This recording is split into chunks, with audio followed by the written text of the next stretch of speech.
helping us to be able to look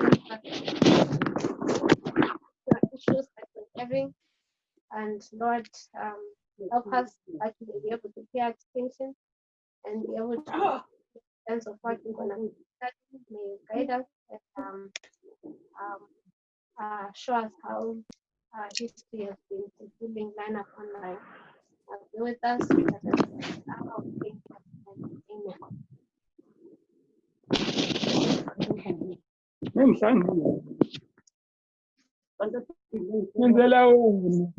Okay, we're gonna begin and okay,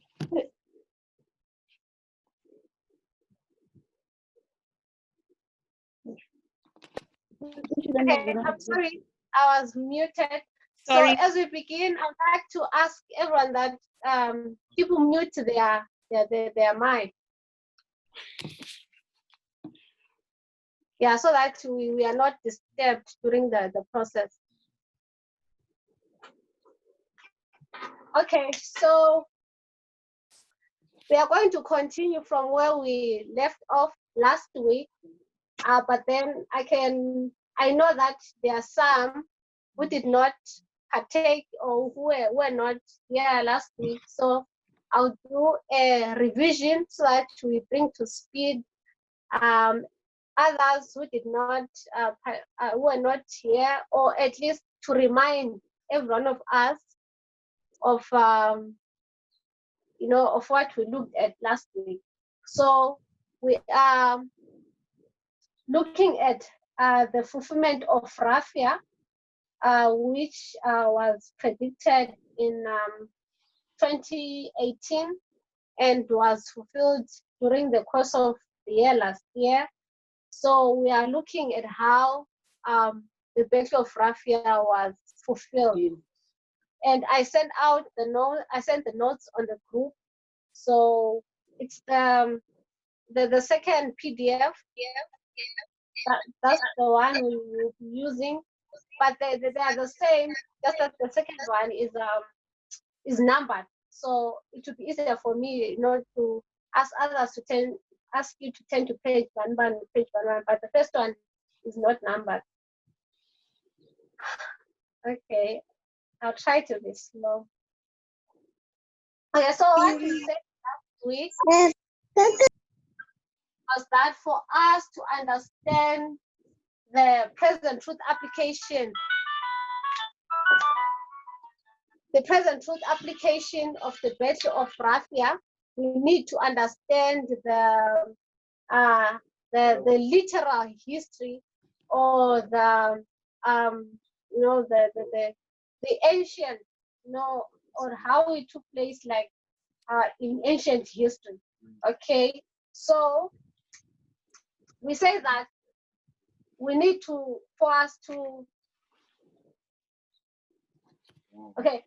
in order for us to understand the history of Raphia, because Raphia is one of the Syrian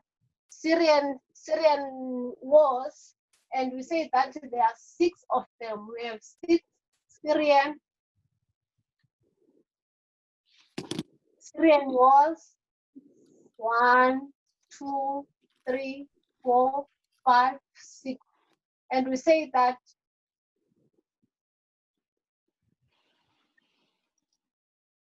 the 4th one is the one that we are paying attention to, and it's the one that we refer to as Raphia.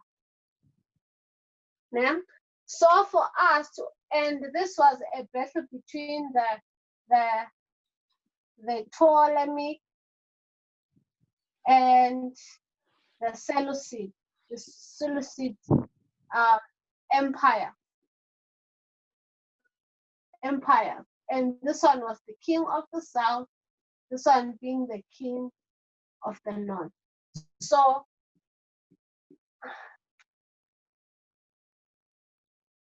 okay, so we say that for us to correctly understand why we then have this ongoing battle between the king of the south and the king of the north, we have to trace the history and understand where it all began, and it will even help us in the application.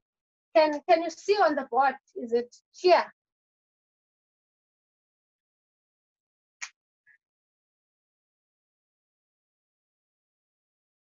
Okay.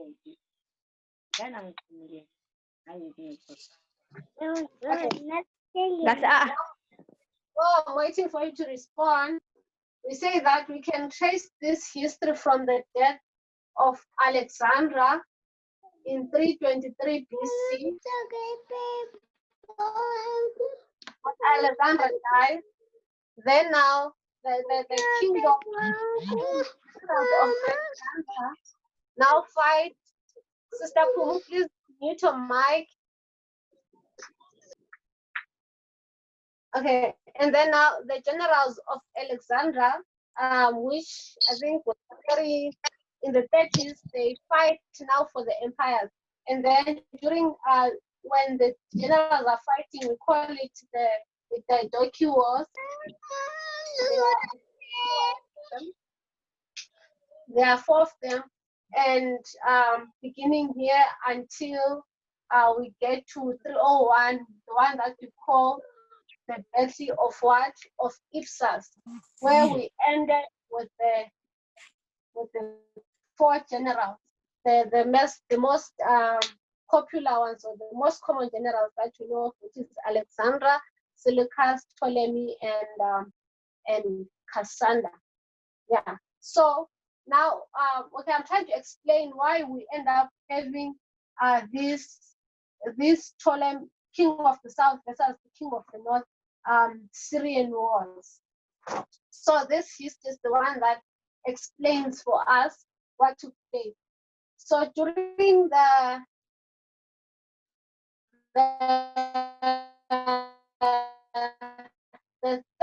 third war, so maybe let me just divide the first, the second, the third. So this one is the first war, second Diadochi War, third Diadochi War, and the fourth Diadochi War. So during this history of the third, during the third Diadochi War, we have 5 generals left. It's the 4, the ones we know, and Antigonus. And Antigonus, with his son, of course, Demetrius, he was already involved in these wars. So what happens is that after the battle of during the battle of Gabin, we have Antigonus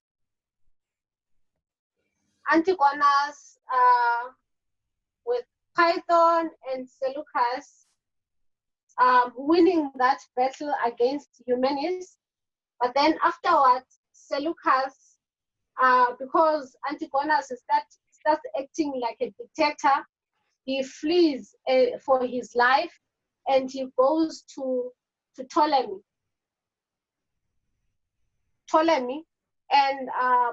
And of course, then the other generals, that's Cassander, this Marcus, and okay, so Seleucus now goes to Ptolemy, and of course tells them about how Antigonus now is acting like a dictator, and these generals come together and they give Antigonus an ultimatum, but then he does not cooperate, and then Antigonus invades Syria.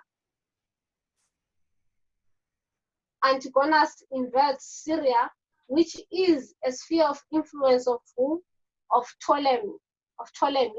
And then after some time, so Syria, which belonged to Ptolemy, is invaded, or is now taken by Antigonus and Ptolemy loses it. And then after, and then Antigonus leaves Demetrius to take care of that field of Syria. And then Ptolemy, with the help of Seleucus, comes and he managed to take back Syria, and Demetrius loses it. And then Antigonus gets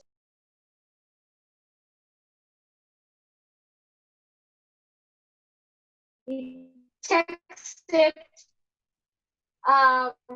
Ptolemy this history of what you call the Third Daedalic War. But then later on, Ptolemy manages to come back and takes it. Antigonus loses it. So during the Third Daedalic War, we have this battle between Antigonus and Ptolemy for post-Syria. It was called post-Syria. Then, okay? And then, okay,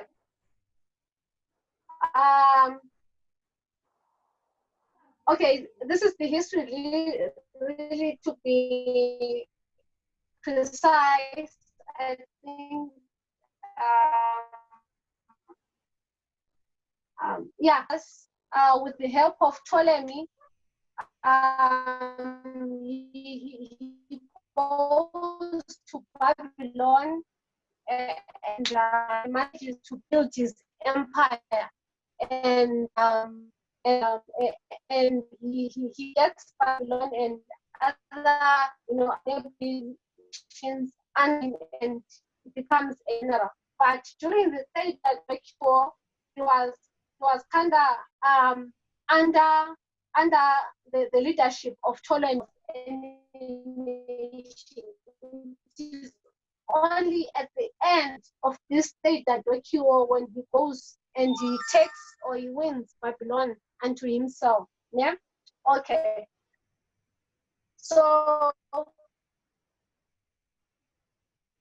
now at the end of the Third War, we have these generals too, the four generals fighting Antigonus.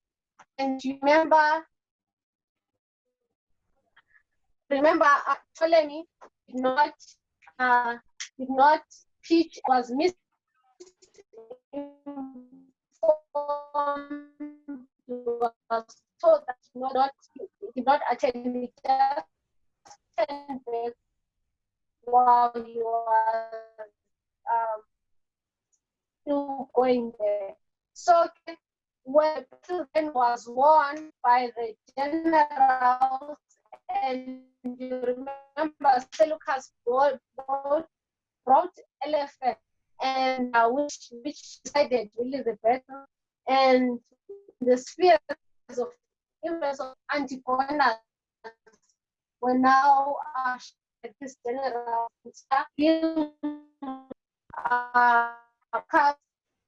was given was awarded with Syria. Now,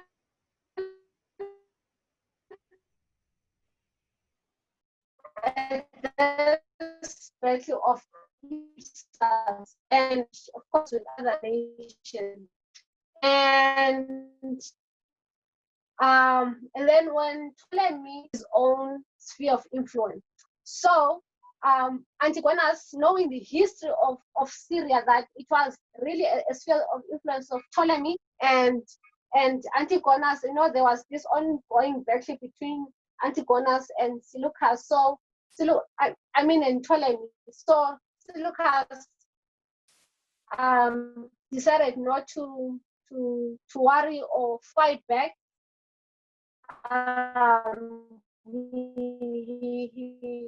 And he decided to have a really good relationship with him. So he didn't take Syria, but then now the generations after him, the children of Seleucus and Ptolemy. Now, after the battle of Syria, or after this battle of Ipsus, and when the fathers were dead, then the children started fighting for Syria. Hence, we have these battles, 6 of them, you know, being, I mean, yeah, fighting for this area, or yeah, geographical area, which is Syria. Okay, and the other thing that we highlighted last week is that where's the rubber?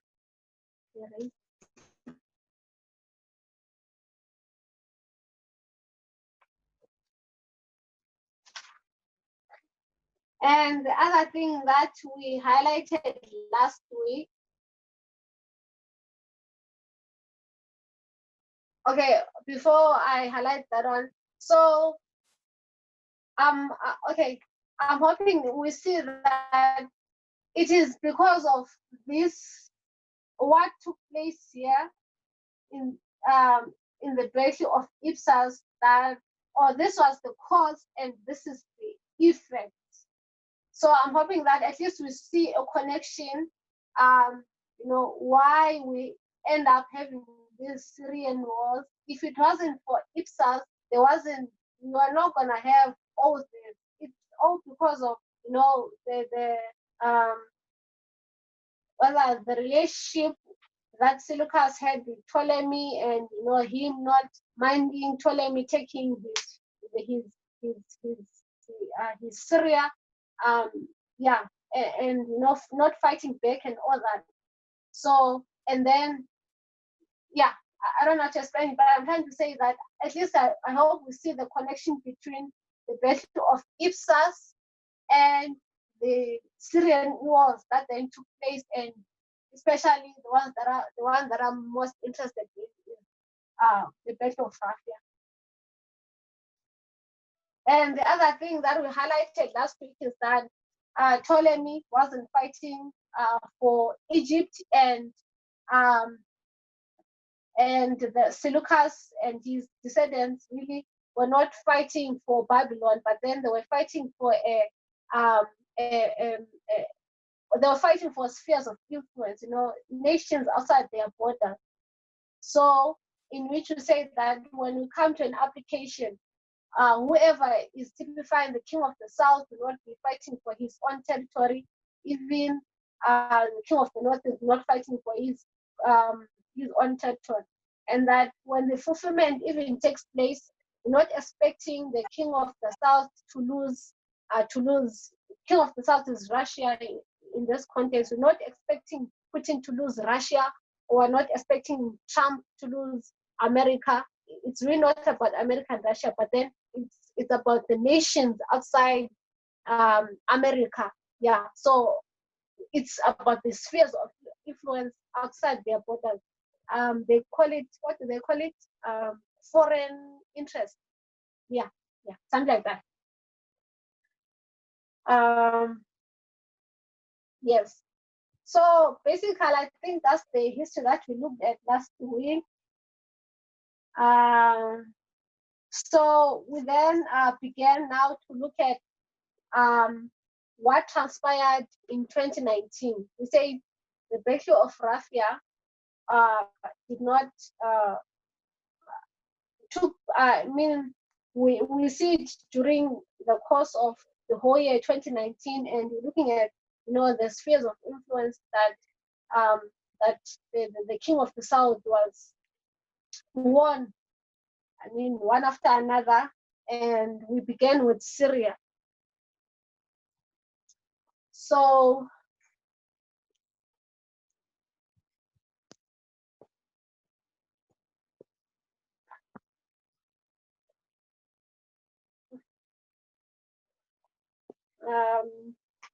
I hope my translator is managing. If not, you can type and communicate that I slowed down. Okay, so we began with Syria, and we say that what caused really the civil war that began in, I think, 2014 in Syria. Okay, no, it began in 20. 2011, the crisis. We said what was the cause, of all that. When we go to the map, we see that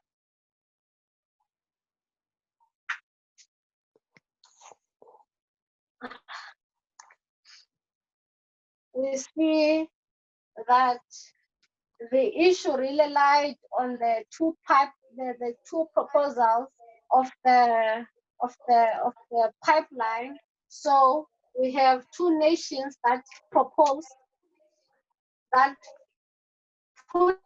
forward their proposal, and one proposal was accepted and one was declined. And as a result, there was noise, or a civil war broke out because of that. So we had Quetta and Iraq. We had Quetta that sent their proposal first in 2011. So that's the Persian Gulf. You can, I think, if you have the notes, you can see the map on the north. So the proposal was that they were gonna, Iraq has said to be having the largest natural gas field in the world. It owns about 2/3 of the world's resources. So you can see how much gas really they have. But then the problem is that they don't have an efficient source of or an efficient transportation commodity. Something like that. They don't have the right or an efficient way of transporting that gas throughout the world. So in the meantime, or during 2011, they were using tankers, the trucks, and it was really so much expensive for them, and they were not able to make profit, or it was not really efficient for them. So that's why they put out this proposal to make things way easier for them.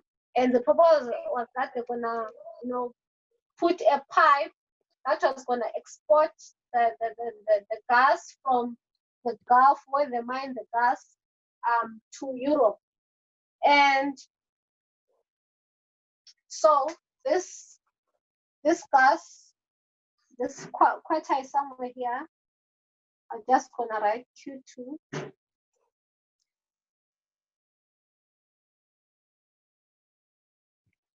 So it was gonna pass through Saudi Arabia, or pass through Jordan, pass through Syria,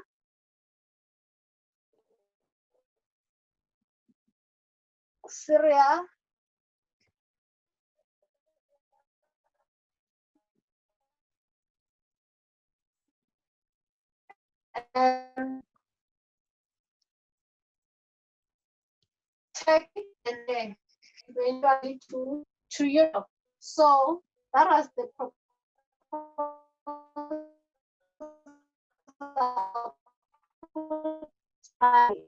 in 2011. Then Syria, because the government in Syria is pro-Russia, and remember, in Europe, most of the nations are dependent on Russia supplying for them, and Russia really wants it to remain like that. It doesn't want to be disturbed by any other nation. So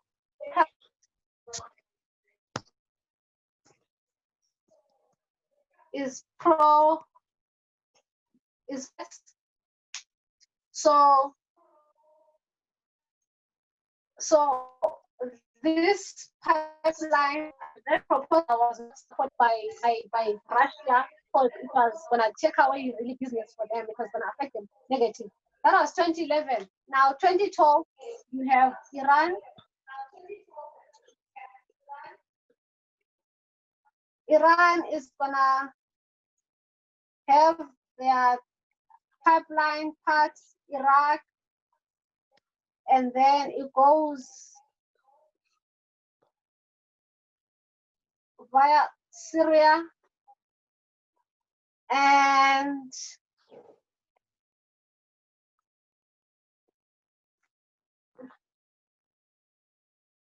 under the Mediterranean, and then into Europe. So, and this plan was proposed 2012. And Iran is pro-Russia as well. So the two plans, they both include Syria, and Qatar is the first one to make the proposal, but then it declined that proposal. And Iran, that is pro-Russia, when it makes that proposal, Syria accepted, or it is accepted. So as a result of these two proposals, we then end up having a Syrian civil unrest, or a civil war breaks out in Syria from 2012, around that time. So, and of course, there are many other nations that were interested. You know, for example, Turkey was interested on this pipeline, and as this civil war broke out, they took a side against this government, and even America, because it wants to reduce the influence of Russia in Europe.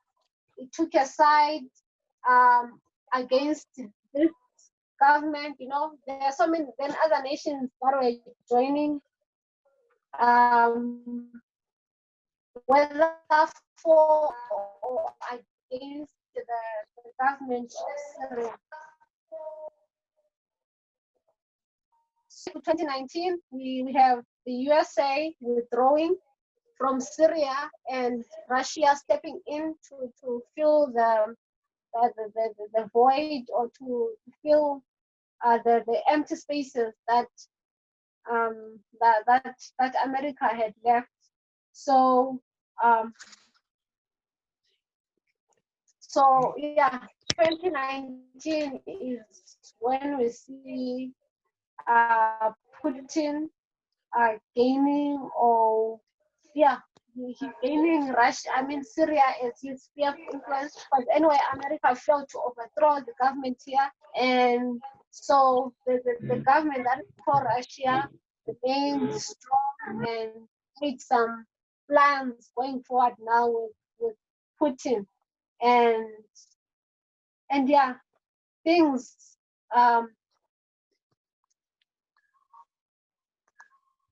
things remained, you know, as Putin then wanted, especially when then America withdrew from Syria. I think that is it regarding Syria. And then afterwards, we looked at Turkey as another sphere of influence. And we said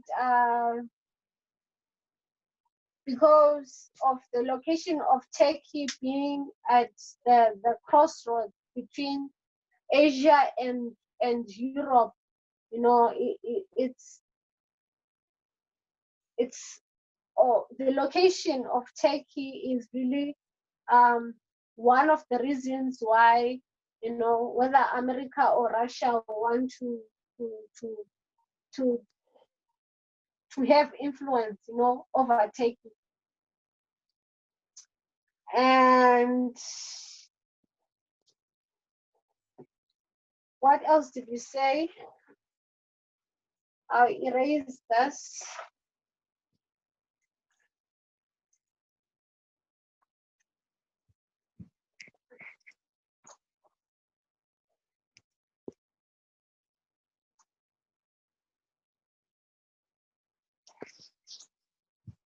Okay, so we identified last week that Turkey was a NATO ally from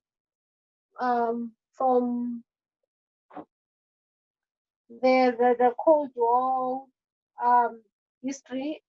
Yeah, from back then. I think it joined NATO in the 1970s. No, it was in 1952 when it joined NATO. So we say that after the World War II, um, as Soviet Union was gaining influence. Yeah, so I mean, after World War II, we have the period of the Cold War, and it's a bilateral.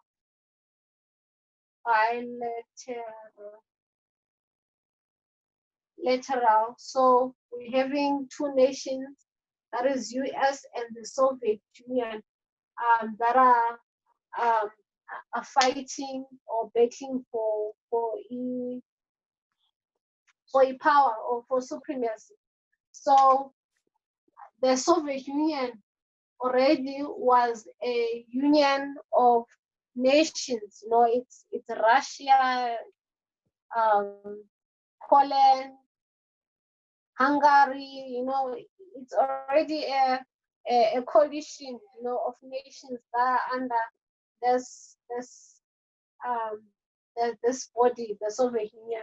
So the US, to counteract that, it also created or made a coalition of NATO to to to hold in check the, the Soviet Union. And Turkey is one of those nations that also joined the Soviet Union. It was in 1952. 1952.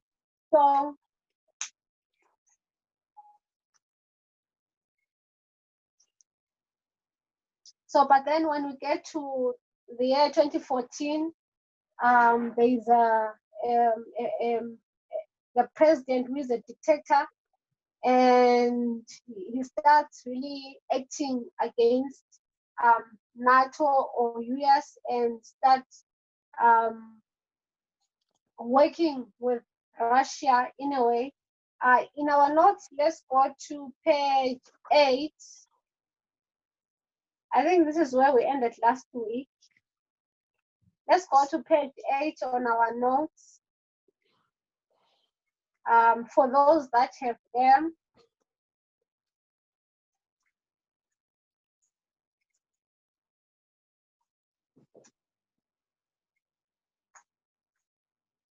Yeah, and then go to the middle of the page where it says Turkey bought a Russian missile defense system against US wishes.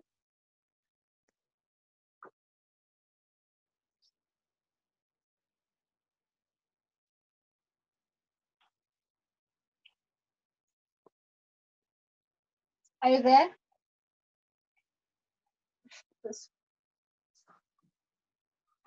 It keeps on going down.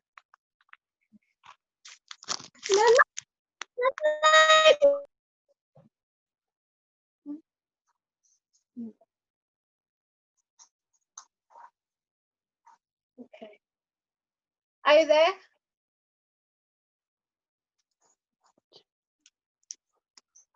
Yeah.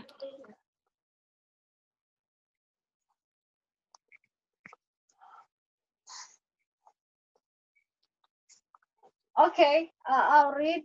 Why are people not responding?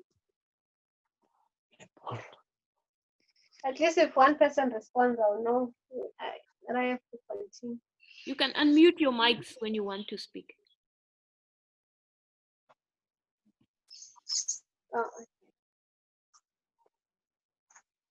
Oh, okay.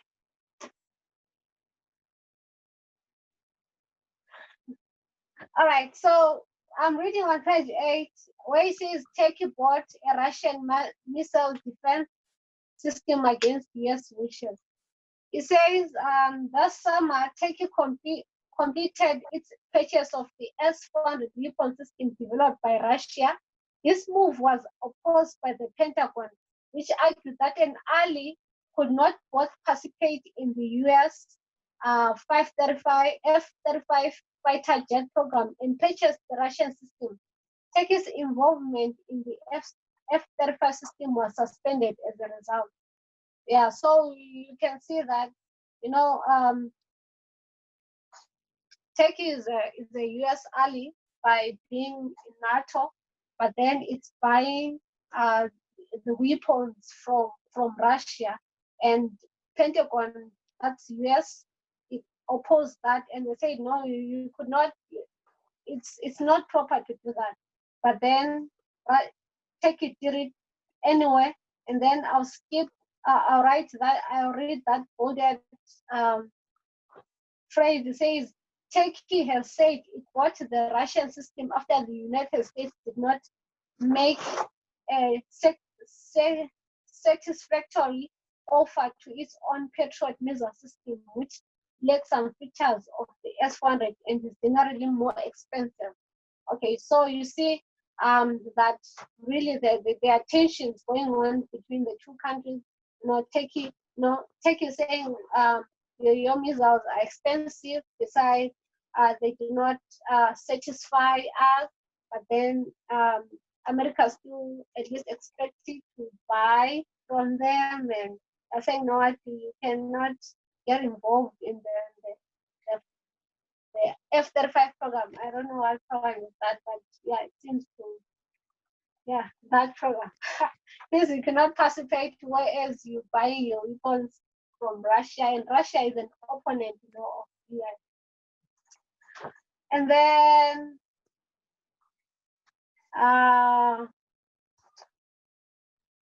on page 9, where it says the United States is putting sanctions on its ally, you see that? I'm reading there. It says, after Turkish forces clashed with Kurds in Syria, the United States announced sanctions Monday that took aim at Turkey's defense and energy ministries and personally targeted 3 senior Turkish officials, including the powerful interior ministers. Separately, Trump announced tariffs on steel imports from Turkey will be raised 50%, and the United States has halted negotiations of a trade deal with the country worth more than 100 billion. Such moves against an ally are unusual but unprecedented.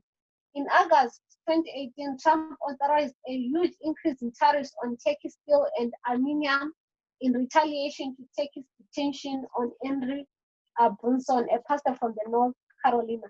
In that case, Turkey's lira lost more than 18% of its value in one day. Okay, so from 2018, 2019, America, yes, he put sanctions on Turkey, on Turkey's defense and energy systems, and also on their on steel and aluminum. So when you sanction your ally, it gets scared that what there's something, there's a war going on. And then I'll skip to where it says Vladimir Putin is looking unstoppable after sacking of victims that Trump handed to him on a plate. It says Putin is now a bridge between Turkish militants and Bashar Assad's regime, and a guarantor of regional security. His renewed friendship with Erdogan has also secured him an ally in the useful buffer between the Russian heartland and European territory. As the only country stranding Asia and Europe, Turkey has long served as Russia and Europe's middleman. Putin's embrace of Turkey comes despite its membership of NATO and military bloc former, especially to check Russia ambition. Okay, so it was in November. Yes, I think it was November. It was November last year when Erdogan and Putin met, to make these negotiations on how they're gonna work together, despite Erdogan being in NATO, and all that. So it's also, especially this type, this part that I just read. Okay, thank you. I just read it's explaining, or it's really telling us how Turkey has also been handed in a plate for I mean, has been handed to Putin, or has become a victory for Putin, as it became clear that NATO, Turkey and Trump, where there was this conflict going on between them. Putin now stepped in to extend a hand, or to offer some help.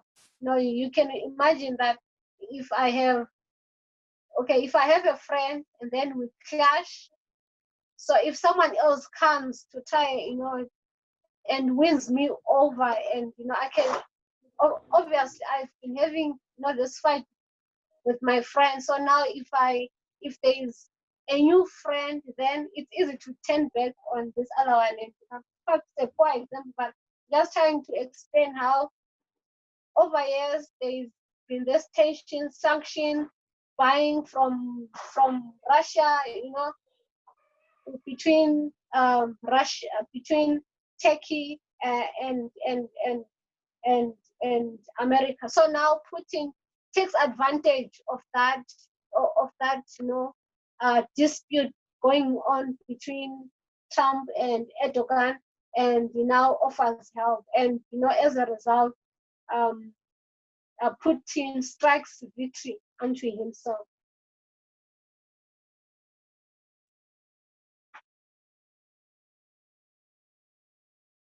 All right, so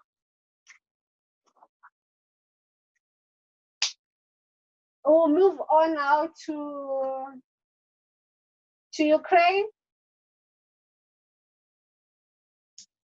We'll move on to Ukraine.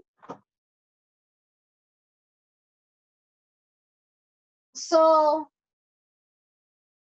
Ukraine, there is a specific parable that speaks to the situation in Ukraine, and it's the parable of Paras. Paras in Italy.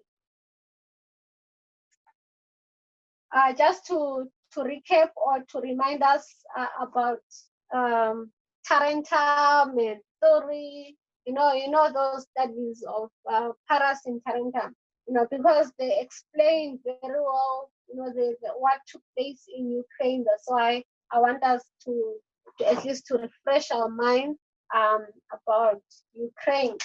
So Ukraine is a modern day Turi. I hope you still remember those, You remember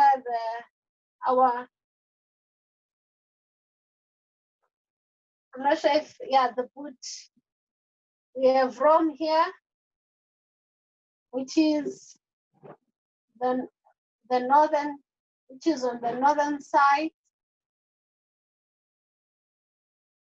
And we have Turi here, and we have Tarentum, and in the south. And it is Tarentum that had influence, there are other smaller Grecian states on the south, but then it is mainly Tarentum that managed the issues of the south, or that had influence on these southern Grecian states. And then you have Rome,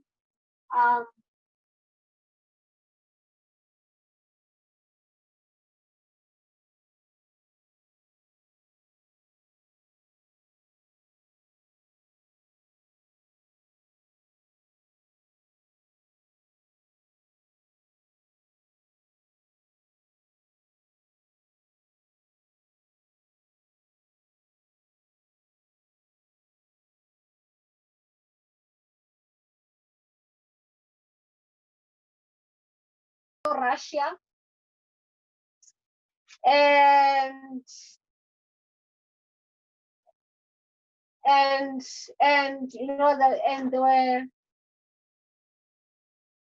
he was working to change the direction of issues. I mean, directions, or even to take out Ukraine from NATO. He was working now towards Russia. So there were so many unrest or civil unrest in Ukraine, and there's a coup that then, they tried to overthrow him, or not even they tried, they did overthrow him, and he ran away, went to Russia, and all that. But then, because of all that unrest and all that, Russia in 2014 annexed Russia. That's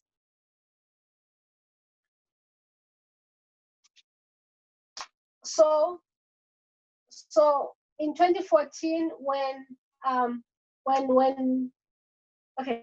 2014, when when there are those civil unrest, or there are protests now against this pro Russia president, and he was threatening to take Ukraine from NATO.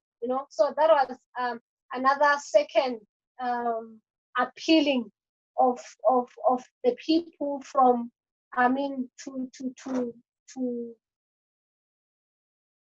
to King of the North, or yes, to NATO, or to USA, in a way, because in 1991, you remember the way Soviet Union fell. It was through the revolutions or the protests that were taking place in the nation.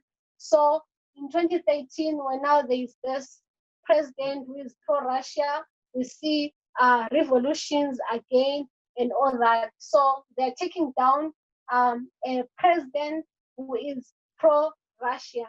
So that was now a second appeal to the King of the North, or appealing again to USA. So this is the second appeal, just like Suri appealed twice.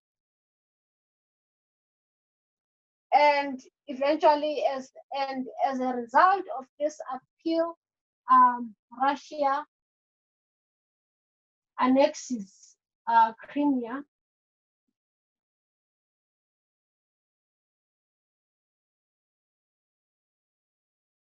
Annexes Crimea, or it takes Crimea by force, just like Tarentum attack theory, that's taking it by force.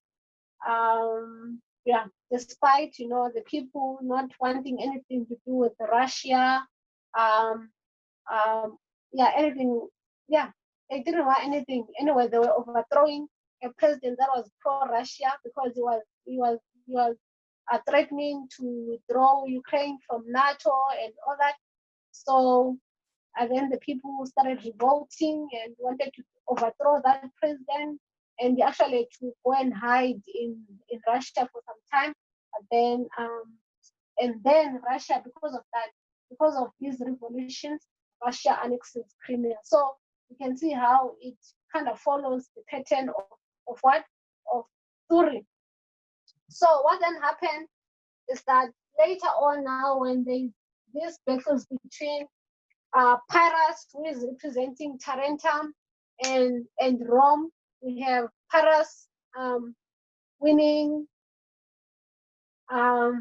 We have the Battle of what?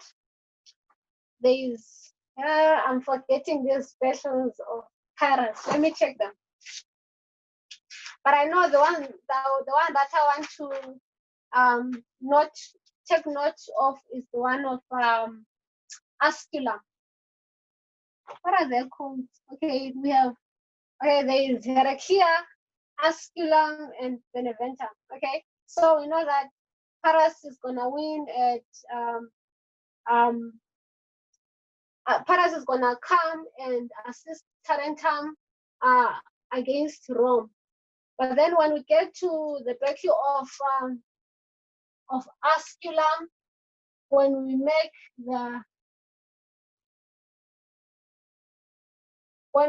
the present truth application, Asculum is the same as the Battle of Raphia, isn't it?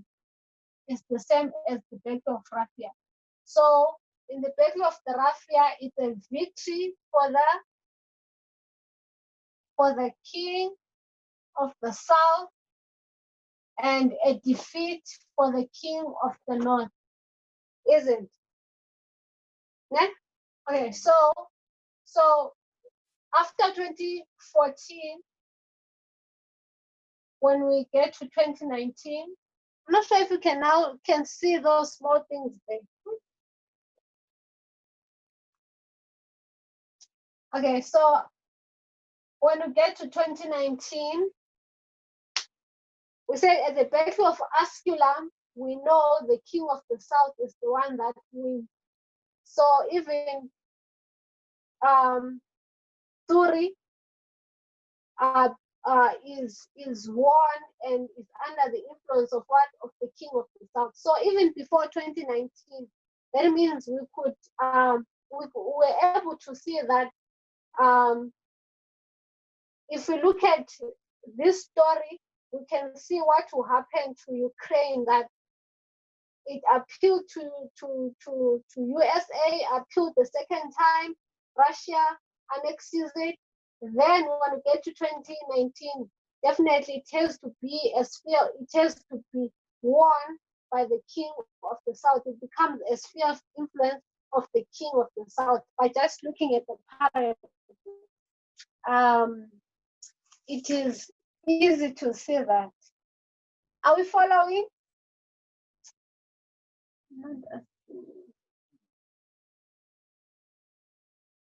I want people to respond.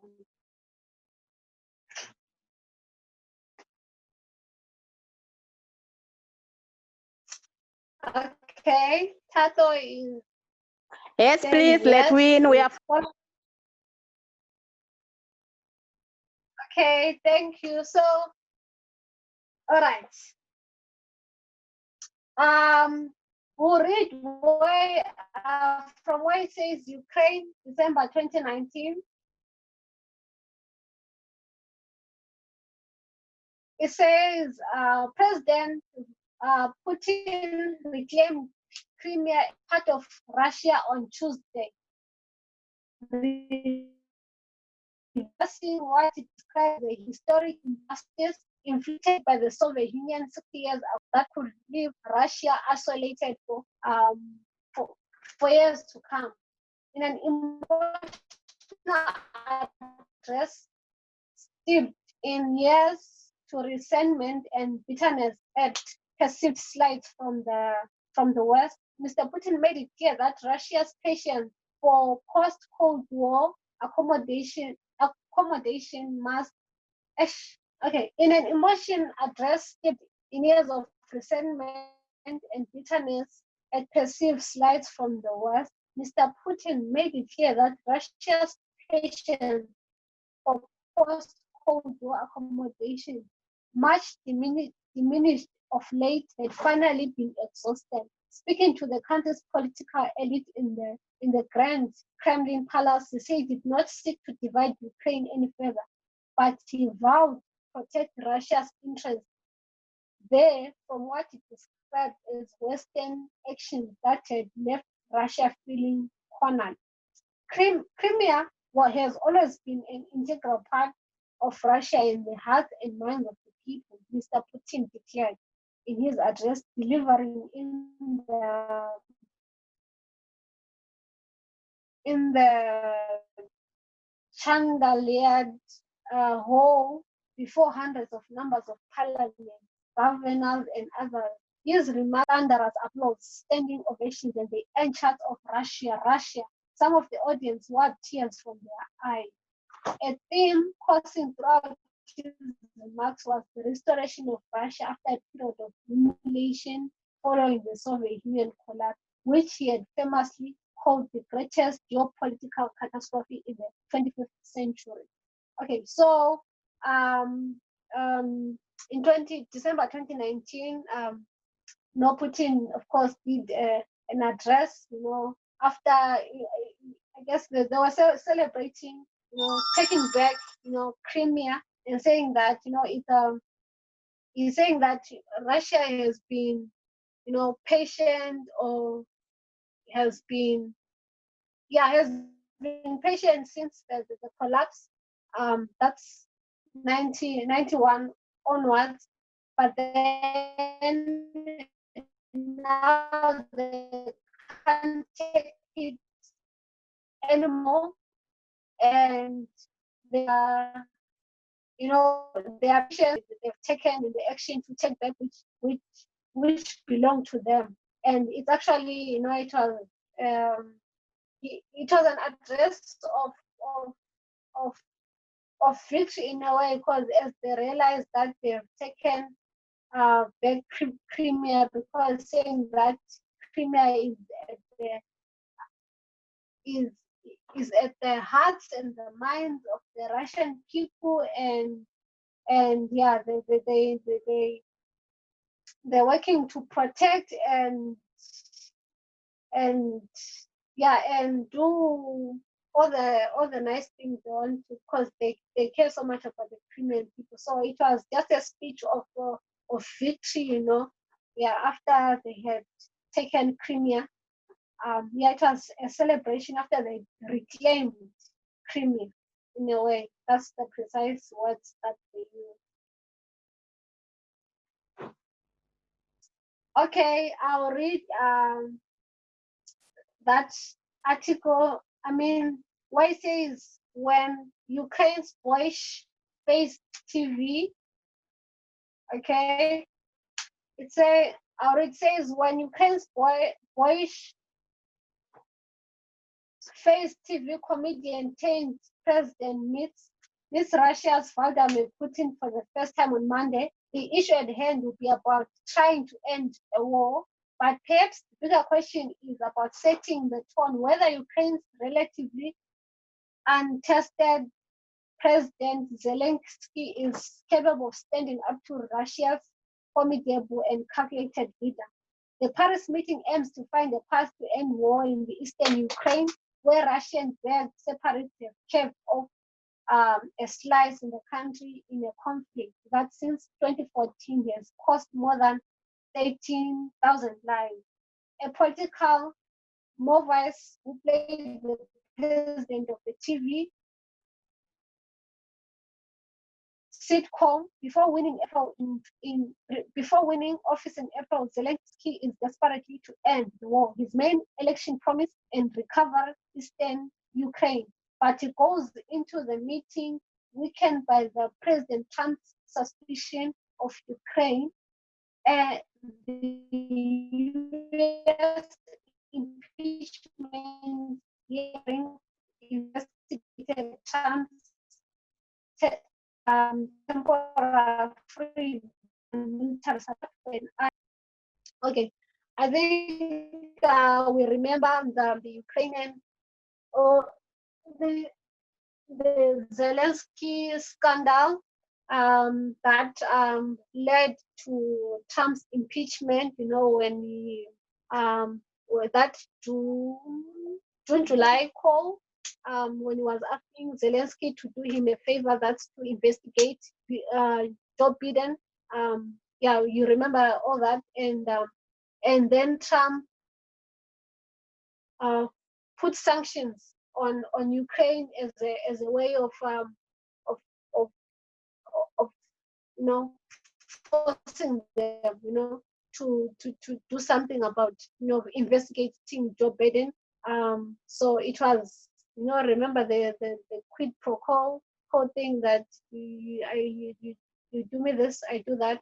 So yeah, so all that, they played part 2019, and as a result, when Putin met with Zelensky for the first time, Trump wasn't a friend, really a friend anymore, because of all that scandal. And it's only Putin that was there now to assist. And besides, when Zelensky was put in power in that very year, in 2019 April, he promised to bring a war, to bring to he promised to end the war that had began in 2014, when Russia annexed Crimea. Russia then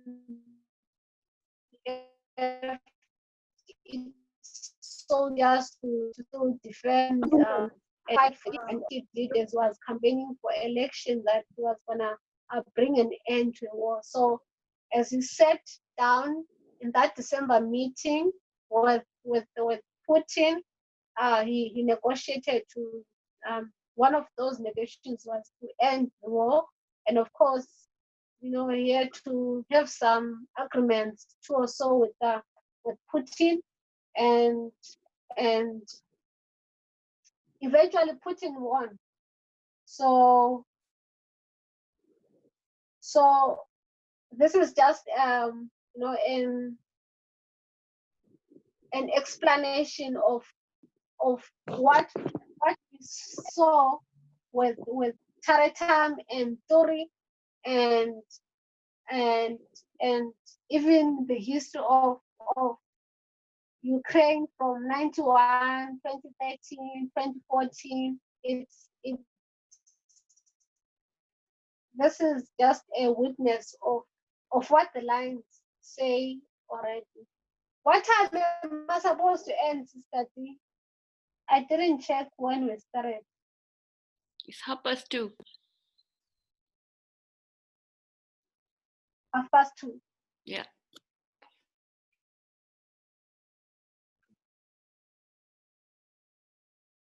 Okay, it's 2:30 already. Okay, just to summarize what we looked at today. We're looking at how Raphia was fulfilled, and it's really the events that took place during the course of from January to December. We have noted that with Syria, Trump withdrew his troops in October, and then we also have Ukraine. The deal was sealed in December. We've also looked at Turkey. Turkey was taken when? It was in November. So I hope we can, at least it's clear now that the Battle of Raphia was not just a one-day event, but it's the series of events that took place during the course of the year. And also, I think we're going to look at this one more precisely next week on how 2014 is significant in all this, in all the fulfillments of these events. If we have noticed that in all of them, there's something took place 2014, and eventually and then there are a series of events that take place that culminate in 2019. Okay, so since you have the notes now, you can peruse through, and then so that when you come back next week, it will be easy for us to follow. At least I'm challenging or asking you to read through the notes. Otherwise, for today, we'll end here. We hope that um, we had a wonderful time together. Okay, we'll close in prayer.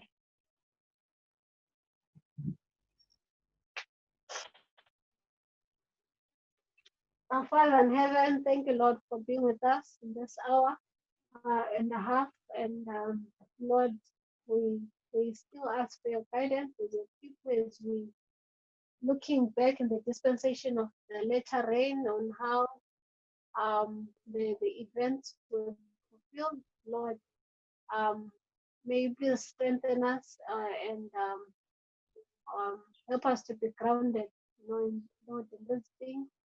For we still have a lot of work to do. The leaders are coming. They need to understand these events. Help us, Lord, to understand so that we may trace for them, so that they may also see the goodness of your word and how history has been fulfilled line upon line, and and even